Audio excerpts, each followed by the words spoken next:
Hello everyone, it is me, Jared Gaming here, and welcome to something I actually never thought I would do for a little video. Today I'm going to give you a short little guide, probably not a short little guide, I don't know how long this is, about the Splattershot Pro, aka the weapon that you guys seem to use a lot. And yeah, so I'm mainly giving out this little guide just because there are some people out there who tend to, would like to use this weapon, and maybe they're not good with it because they don't know much about it, or they just don't know the right use for it. And this is, I guess, a guide on actually helping you guys figuring out the Splattershot Pro, as much as it is for me. So anyway guys, without further ado, let's get into the guide. The Splattershot Pro is kind of like an advanced version of the Splattershot, if you want to think of it that way.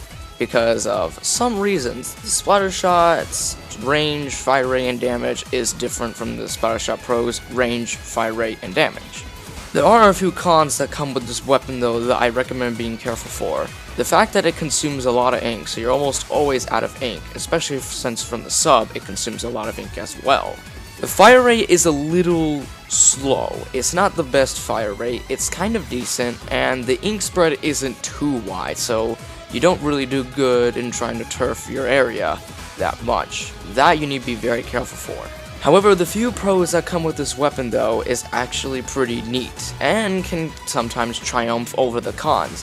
The ink spread of it is so linear that it's actually very accurate, since because most of your bullets fly straight forward, and nowhere else, not off to the side of your cursor, it's guaranteed that you're going to hit your opponents when your cursor is on your opponent exactly. The damage output of the weapon is also very amazing as well, possibly being one of the strongest shooters, discluding the gals of course, doing a 42 output damage, stronger than most weapons. The thing that the Splattershot Pro is mainly the best at is counterattacking any low ranger, such as the Splattershot, Splattershot Juniors, NZAPs, .52 gal, other weapons with a low range. The main reason is that the Splattershot Pro's power and the fact that you can just walk away from the low ranger shots while they're in your range makes it pretty easy to deal with them sometimes. But don't let them have you be in their range. Make sure they're in your range, but you're not in theirs, so you can easily demolish them.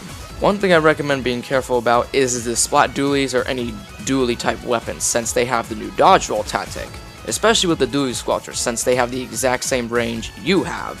One thing I recommend doing is jumping around while shooting the splat dualies or any other dualies. It'll make your shots a little bit more or less inaccurate, should I say, and making the ink spread a little bit bigger, so some shots have chances of missing. However, they don't increase that effectively. So while the dually squelchers or any splat dualies is trying to shoot you, they won't even notice that you're jumping enough in time so that you're shooting them while they're shooting below you, which I highly recommend doing since it mostly works against any dualies. One thing I recommend being careful about is the fact that there are other weapons that outrange the Splattershot Pro. The jet squelchers, the splatlings, and the chargers. Some chargers, I think, may not be able to outrange the Splattershot Pro or have the same range. This is including the Squiffer, the Goo Tuber, and the Bamboozler that might have the same range as the Splattershot Pro.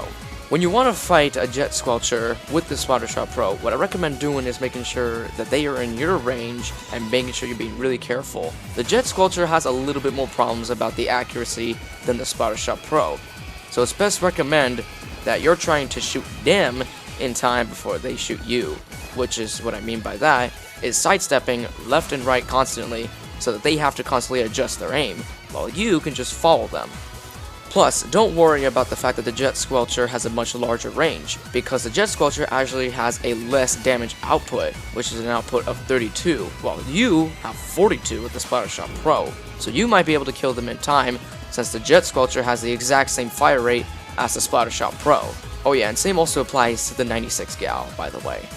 For heavy splatlings or any other splatling that can outrange you, I highly recommend not approaching them head on, but approaching them on the side, like ambushing them, so they don't know that you're in any way coming to them.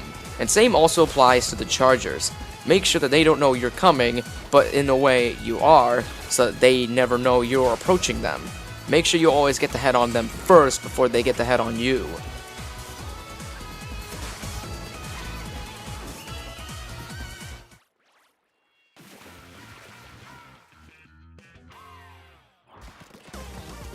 Now let's talk about the sub and special for each of the Splattershot Pros. For the Splattershot Pro, you have the point sensor and the ink storm or the ink rain, and for the Forge Splattershot Pro, you have the suction bomb and the bubble blower. The regular Splattershot Pro has the point sensor. Since because of its new duration from the first game, rather than being instant, having it to just stay put, have a long duration, is so long enough to make sure that the enemies stay back, or for them to take another path, but in a path where you know they're going to, making them easily predictable. Sometimes they even have to be forced to swim right through of it, making them located, making it easier to not only for you to shoot them, but to let your teammates know where they're coming from. The Forge has a pretty interesting kit though.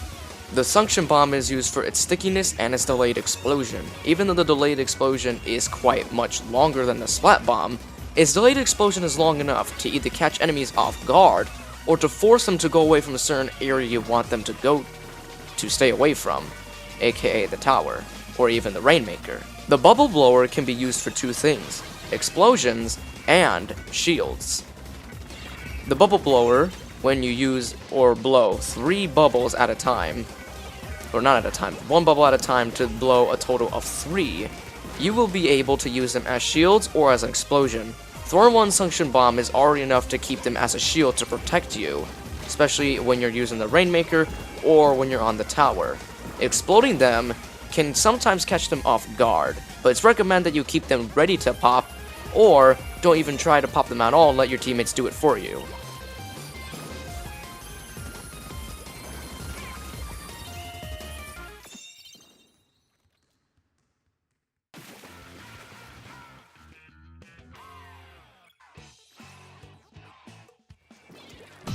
Now with the Splattershot Pro, you can use literally any gear you want, and sometimes it might work. But the best recommended gear that I recommend using, and this is kind of a must, but is the Ink Saver sub. This is so the point sensor can be easily more spammable, and so counts for the suction bombs. Another thing to use is Ink Recovery Up or Ink Saver Main. I recommend Ink Recovery Up the most, is that not only you can Ink Recovery up your ink tank, but to also make your point sensor or your suction bomb a heck ton more spammable. And you can use any other gear you want, like for example, I use Open Gambit, so I can head to the zone or head to any objective easily much more quicker than any other enemy or any other teammate, since most people don't use this. With the Forge Splattershot Pro, I recommend using Ink Saver, or Special Savior should I say, so that you can use the bubbles more often, but for mainly one reason. The new patch where the Forge Splattershot takes 200 points to use the bubbles, while it originally took 180 rather than 200. So that's another recommended gear ability. And I'd recommend them using it as a main gear ability rather than a sub gear ability. This is so they can be more effective, and having them just as perks or sub gear ability will not be as effective as much as it being a main gear ability. An optional one you can do that might be pretty interesting is the special power-up. You can use this for the Ink Storm whenever you want, but it would be pretty effective if you use it for your Forge Splattershot, making your bubbles much bigger. Now, since because this weapon is a very precise aiming weapon, I recommend also using motion controls as well. Because with the motion controls, it's much easier to react quickly and much easier to aim at your opponents much more effectively with ease. Recommended sensitivity for your motion controls is in between -1.5 and +1. This is so that at -1.5 your aim is a lot more precise, or 1 so that you can be a lot more faster in reacting, possibly consuming the precise aiming though. Overall, the Splattershot Pro is possibly one of the most versatile weapons in the game, easily able to adapt to any other weapon in the game, even if it was those darn dually squelchers.